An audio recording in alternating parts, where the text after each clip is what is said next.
When you talk about digital transformation, I think the first thing people will consider is large-scale transformation.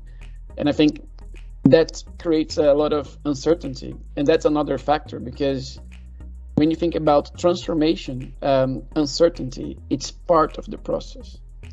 But because of the point you made about culture and behavior, people will try to eliminate that uncertainty. Digital transformation being big scale, it doesn't have to be, and it can be agile, it can be iterative, but the critical points, digital transformation isn't just about technology. It is about data, it's about people, it's about processes. So to bring all that together and make it work, it's culture change. As you say, change is the thing that inspires that fear.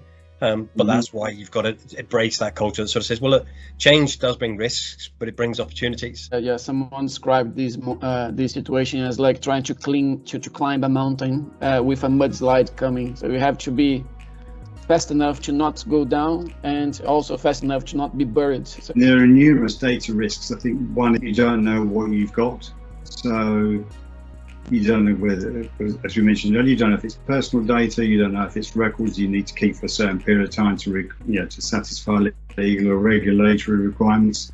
You may not even understand the sheer volumes that are in there. Although I did read a report, it was only just 3 days ago, that said just over half, 53% of the world's population will access digital banking by 2026. So, I mean, this isn't the forward-thinking, cool, modern thing to do. This is only a few years away. This is becoming a necessity. And that's what, if you think about the youngest banks do very well. They take calculated risks. They like failure because it's not really failure, it's just learning.